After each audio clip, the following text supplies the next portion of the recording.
Samedi dernier, aux premières heures, les députés de la 9e législature ont rejeté la recevabilité de la proposition de loi portant révision de la Constitution, ultérieurement validée par la Commission des lois au Parlement. Que comprendre de ce fait d'actualité et quelles peuvent en être les implications politiques? On nous parle donc dans l'actu décalé du jour avec Laurent Roland Toneikes. À nouveau, bonjour Laurent.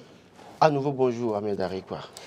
Et pour faire l'exercice avec nous, Monsieur Ousso Victor Adondé, il est expert en gouvernance et management public, spécialiste des questions de politique publique. Il est également chargé d'enseignement et de recherche associé au laboratoire LDO. Depuis le Canada, nous tenterons donc d'entrer en liaison téléphonique avec lui afin d'avoir sa lecture par rapport à ce fait d'actualité. Monsieur Victor Ousso Adondé, bonjour. Est-ce qu'il est déjà en ligne? Est-ce qu'il est déjà en ligne? Bon, quand il sera en ligne, la régie voudra bien nous faire signe. Laurent Roland Toneikes. Alors oui, samedi dernier, le samedi de toutes les attentes, finalement, on aura appris donc que les députés ont rejeté cette loi portant modification de la Constitution béninoise. Surprise pour vous ou pas? D'abord, je vous précise que ce n'est pas ça samedi, c'est dans la nuit du vendredi au samedi. Vendredi au samedi, donc oui, samedi au nuitamment encore. Aux premières heures du samedi. Bon, nuitamment encore. Voilà. C'est ce que je veux comme préciser. Oui, notamment, c'est vrai qu'il y a eu cette question. Pourquoi à chaque fois c'est la nuit que ça se fait? Mais bon, on n'en parlera pas. Oui, mais pas surpris. Parce que si, pour ceux qui m'ont suivi vendredi, je disais clairement que ça ne passera pas. Donc je n'étais pas surpris parce qu'au moins j'avais au moins quelques informations. Vous avez confiance aux 28 députés que ça ne passera pas. De l'opposition? Oui, j'avais confiance que ça ne passera pas, que ça ne passerait pas, pardon. Et donc, oui, ce n'est pas une surprise. Toujours est-il que, quand bien même j'avais au moins quelques informations et une certitude que ça ne passera pas, c'est que j'étais resté en éveil, comme si j'attendais mon résultat du baccalauréat. Carrément. Ah oui, mais écoutez. À ce point? À ce point, oui. Parce que je voulais voir si les gens, à cause de leurs intérêts, peut-être vont surprendre le peuple dans une certaine mesure. Mais je me rends compte que oui, des députés, en tout cas notamment 35, ont décidé de faire la volonté de Patrice Talon. Allez, on me fait signe donc du côté de la régie que nous avons désormais en ligne avec nous depuis le Canada, M. Ousso Victor Adondé, chargé d'enseignement et de recherche associé au laboratoire LIO, expert en gouvernance et management public, spécialiste des questions de politique publique. M. Ousso Victor, bonjour. Bonjour, monsieur. Merci de répondre à nos questions ce matin. Il s'agit pour nous de nous épancher sur le rejet de la proposition de loi portant révision de la Constitution. Les députés de la 9e législature ont donc opéré, une fois de plus, nuitamment. Quelle lecture en faites-vous? Mais monsieur, pour vous dire, vous savez, pour les modèles contemporains de gestion, il est dire que rien n'est permanent si ce n'est pas le changement lui-même. Et donc, les constitutions changent avec le temps. Sauf que ici, nous sommes dans un certain nombre de contextes qui sont réunis, et c'est ce qui explique donc les enjeux que porte l'analyse sur le rejet de la révision de la Constitution par cette législature-là. Alors, les contextes ici, c'est que nous avons un régime qui va vers sa fin, il reste moins de deux ans. Mais l'autre contexte, c'est que il y a que récemment, on a révisé cette même constitution-là, et il n'y a pas longtemps, comme je le dis. Donc, tous ces contextes-là expliquent les enjeux que nous avons. Mais qu'est-ce que je vais dire? On a obtenu 11 pour 35 contre. 37 contre et 2 abstentions. 35, c'est ça? Oui, 35 contre, 2 abstentions. 2 abstentions. Vous voyez, donc il y a d'abord à dire que on a un jeu là, et on peut voir là la dynamique même de notre processus démocratique. Mais cette dynamique serait plus révélée si entre-temps le vote était secret. Et donc, quand on finit de dire ça, il faut revenir voir quel est l'objet même de cette révision, quel est le but visé, c'est-à-dire quel est le débat au centre donc, de la problématique. Donc voilà, le débat de parrainage, vous voyez, donc le parrainage, c'est une question de légitimation des acteurs publics. Oui. Il faut déjà comprendre par là que le parrainage, c'est une question de légitimité. Et quand on parle de légitimité, voilà, c'est l'acceptation sociale du peuple. Et ça se lit à travers chaque député. Et donc, l'analyse est une analyse beaucoup plus individuelle parlant des députés. Ça doit être chaque député qui a tout sur plein pouvoir pour pouvoir accorder ou ne pas accorder son parrainage à un candidat qui va se présenter aux élections présidentielles. Donc le vote si le vote était secret, on allait plus avoir une bonne lecture de ce qui se passe. Donc, pour me résumer, je dis il y a deux choses que je fais comme lecture. La première, dynamique de notre processus démocratique. Ça, c'est à saluer. La deuxième, parce que vous voyez, même dans le camp de la mouvance, vous voyez qu'il y a des voix qui ne s'accordent pas. Oui. Et à la révision. 7 notamment. Donc, voilà, pardon? Il y en a 7 notamment qui ont voté contre. Voilà, il y en a qui ont voté contre. Donc, ça, on peut saluer ça. C'est à saluer. Mais je dis en deuxième point que les résultats donneraient plus le vrai visage de ce qui se passe. Si le vote avait été secret. C'est ça. C'est ça, d'accord. Nonobstant cela, quelles peuvent être, selon vous, les implications politiques d'une telle décision, d'un tel rejet? Oui, les implications politiques du rejet, c'est ça, je dis. Il faut pas occulter le contexte où le régime en place est finissant dans son deuxième et dernier mandat. Vous voyez, donc, d'abord, réviser une constitution dans ce contexte-là, voilà, malgré qu'il est mis dans l'article qui est l'article phare de la constitution, de notre constitution révisée en 2019 aujourd'hui, que nul de toute sa vie ne peut faire plus de 2 mandats. Mais il reste que quand le régime va vers sa fin, on a toujours cette crainte-là. Vous voyez partout des gens, les acteurs politiques, vous voyez, on en est arrivé à un point où on ne fait plus confiance. Vous voyez, donc le peuple, il y a crise de confiance entre le peuple et ceux qui le gouvernent. Donc, malgré tout ce qu'on va mettre, comme tu dis, oui, on a mis des barrières et tout, mais il reste que les acteurs politiques sont les acteurs politiques. C'est ça. Vous voyez, donc, il y a ce contexte-là. Mais l'autre, parce que la qualité même d'une loi, c'est aussi apprécié à travers le processus de production de cette loi. Et donc, notre expérience récente de la révision de 2019, ça va rester pendant longtemps encore dans la tête des Béninois. Comment cela s'est passé et quels ont été les résultats. Vous voyez, on n'est pas prêt à oublier ça. D'accord. Et pour la suite du jeu politique, justement, qu'est-ce que vous entrevoyez? Pour la suite du jeu politique, vous voyez, donc on est dans un scénario, on n'est pas encore à l'étape dernière, on n'a pas la dernière scène du scénario, dans ce scénario-là, parce que on va poursuivre avec l'aventure de révision des codes, du code électoral. La loi Aké et celle Attiadé. Les différentes propositions qui sont sur les tables. Donc voilà, donc que ce soit les anti-révisionnistes ou que ce soit les révisionnistes d'abord de la Constitution, mais le combat n'est pas fini, le jeu n'a pas connu encore son épilogue. Donc maintenant, on se rabat sur qu'est-ce qui va être maintenant de la révision du code électoral. Et voilà, les analyses vont se poursuivre. Alors, M. Dandé, vous avez dit que si le vote était secret, on n'allait plus voir encore la dynamique de la démocratie ou bien de la politique au Bénin. Qu'est-ce qui vous fait penser que peut-être si le vote était secret, peut-être on aurait pu voir peut-être une grande marge d'opposants, de personnes d'anti-révisionnistes, alors que peut-être si le vote était secret, il se peut que des gens de l'opposition trahissent des opposants. Je pense que nous disons la même chose. Alors, donc, je vais me réexpliquer. Si le vote était secret, vous voyez, c'est-à-dire qu'il y a plusieurs, il y a des pressions en jeu, c'est clair, parce qu'on est en jeu politique. Il y a des intérêts qui sont là, il y a des positions, les gens vont vouloir se repositionner, etc. Donc, tout le monde lit. Et donc, si le vote était secret, on va juste avoir le résultat global. Mais qu'est-ce qui a amené à ce résultat global-là? On ne sait pas qui a voté contre, qui n'a pas voté contre. Peut-être que dans la mouvance présidentielle-là, il y a encore des gens qui auraient bien voulu voter contre. C'est ça. Mais parce que c'est public, alors.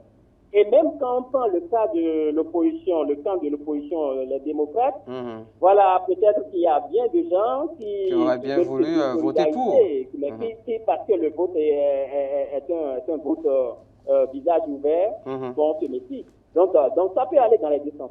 À quoi peut-on s'attendre maintenant pour la suite? C'est vrai que vous avez évoqué la question des différentes propositions sur la table des députés pour la loi, la proposition à Ké, la proposition à Tchadé. Mais au-delà de cette révision du code électoral, à quoi peut-on s'attendre notamment concernant la vie politique de notre pays d'ici 2026?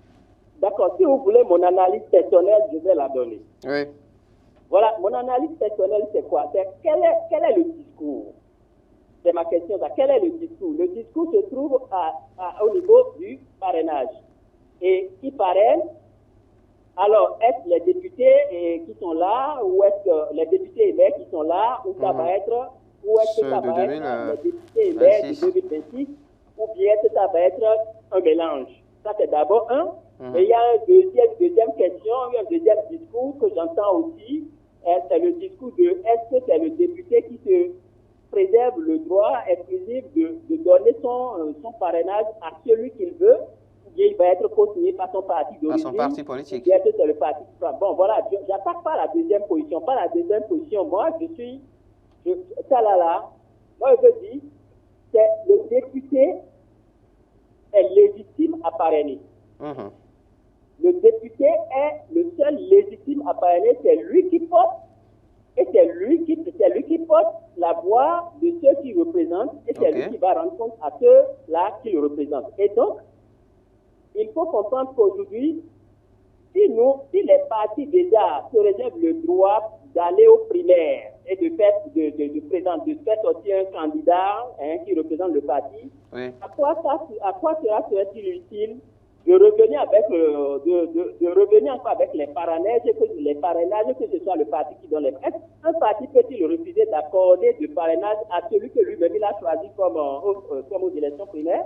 La question se trouve là. Donc, si nous optons pour cela, que c'est les partis co-signent ou bien que les partis donnent le parrainage n'a plus de sens. Parce qu'on recherche de la légitimité. Et dans le contexte africain où les élections sont toujours, les résultats des élections sont toujours contestés, à quel moment le peuple peut s'exprimer? Il n'est pas par son député. D'abord pour choisir le candidat. Parce que si après on va cliquer les élections, mais il faut bien d'abord que le candidat soit choisi, obtienne les parrainages pour pouvoir valider sa candidature. Donc faut prendre l'avis du peuple. Et ça ne peut se prendre qu'à travers celui qui le représente. Celui qui le représente, c'est le député. Donc, sur ce deuxième plan, je vous dis, la question des parrainages, c'est la recherche de la légitimité. Et c'est une question liée au peuple. Et donc, c'est le député qui représente le peuple, c'est lui qui est légitime d'accorder ou de ne pas accorder son parrainage. Ça, en clair, si on vous comprend. La question 1, liée aux dates des élections. J'ai comme l'impression qu'on se focalise vraiment sur 2026. Non, allons avec des tests qui sont des tests qui vont durer dans le temps. Dans le temps, au-delà de 2026. Au-delà de 2026. Le bon vin, quand il prend du temps. Mais vous voyez, même les juristes, quand une affaire arrive, le juriste même, il veut prendre le temps d'aller bien maîtriser les tests par lesquels il va. Si l'homme de loi, lui-même parfois, rejette des dossiers en instruction ou bien demande un peu du temps dans l'instruction pour pouvoir aller mûrir l'analyse sur les lois, quand c'est du peuple, quand c'est des citoyens lambda. Donc le texte il prend de qualité, la loi prend de qualité quand elle dure dans le temps. Parce que ça permet aux citoyens de s'habituer, de s'approprier des textes de la République pour pouvoir bien les utiliser. D'en maîtriser les méandres. Et voilà, donc moi je pense que les dates, il ne faut pas se focaliser sur 2026. Et la question de qui est légitime, l'égalité et tout, non. La légitimité du député s'arrête dès que son mandat s'arrête. Ça, c'est mon avis personnel. Parce que sinon, mais est-ce que quand on prend le maire, un nouveau maire il est élu, mais il n'est pas encore installé, et on dit que s'il est déjà élu, donc si on laisse l'autre, à qui on a retiré la confiance, si on le laisse décider du parrainage, c'est comme si on tombe dans l'illégitimité. Non, ce n'est pas vrai. Il n'y a pas que ça que celui à qui on a retiré la confiance, il n'y a pas que ça qu'il continue de gérer. À part le parrainage, il y a bien d'autres dossiers de la commune. Bien sûr. C'est pareil pour le député à l'Assemblée. Donc on laisse cette affaire-là et qu'on sache que la légitimité s'arrête dès que le mandat s'arrête. Merci beaucoup, Monsieur Oussou Victor Adondé. Je rappelle que vous êtes chargé d'enseignement et de recherche associé au laboratoire LIO au Canada. Vous êtes expert en gouvernance et management public, spécialiste des questions de politique publique. Et vous intervenez justement depuis le Canada par rapport au rejet de cette proposition de loi portant révision de la Constitution. Merci beaucoup d'avoir répondu à nos interrogations. C'est moi. Retour en plateau avec vous, Laurent Roland Toniniquès, les implications politiques d'une telle décision. Alors, pour précision, soit 11 députés ont donc voté pour cette révision pour ce projet de révision de la Constitution. Dans le rang des contre, on en compte 35, puis 2 abstentions. Oui, comme l'a dit M. Adondé, je crois que c'est la dynamique de la démocratie au Bénin. On a pu voir que oui, il y a 7 députés de la mouvance présidentielle justement qui, contre toute attente, c'est vrai que je dirais pas contre toute attente, parce qu'on a au moins une personne parmi ces députés qui avait déjà donné sa position pour dire que ce n'était pas ce qui était le plus, qui était opportun, Lazare Serrutor, et donc qui a été en réalité, qui a été logique, qui a confirmé ce qu'il disait déjà. Donc, quand on regarde ça aujourd'hui et qu'on regarde un peu, on a pu voir des députés même qui ont pris la bulletin, mais qui n'ont pas eu le courage de trop brandir ça, surtout le vert, mais qui l'ont mis discrètement ou bien parfois timidement. Vous le disiez, c'est le regard qu'il y en a pas mieux, qui n'étaient pas assez confiants et assez rassuré de ce qu'ils étaient en train de faire. Mais pour autant, aujourd'hui, on comprend que oui, il y a des députés qui ouvertement montrent leur position. Mais toujours est-il que j'insiste là-dessus, ne nous réjouissons pas tôt, parce qu'il y a toujours le code électoral qui est sur la table. Et ce code électoral qui sera modifié, on n'a pas besoin d'une certaine majorité pour avoir la révision du code électoral dans une certaine mesure. Donc, les 55 sur 109 pourraient passer, alors que la loi a été signée par 60 députés déjà. Donc, normalement, c'est... Oui, maintenant ça dépend, parce que... C'est un acquis. Oui, ces 60 députés ont signé. C'est vrai que si les 60 ont déjà signé en lisant ce qu'ils proposent et ont donné leur signature, ça veut dire que quelque part, ils sont d'accord, parce qu'ils ne peuvent pas signer une proposition qui est déposée et aller venir en plénière et être rejetée. Ça peut arriver, parce que c'est le jeu politique.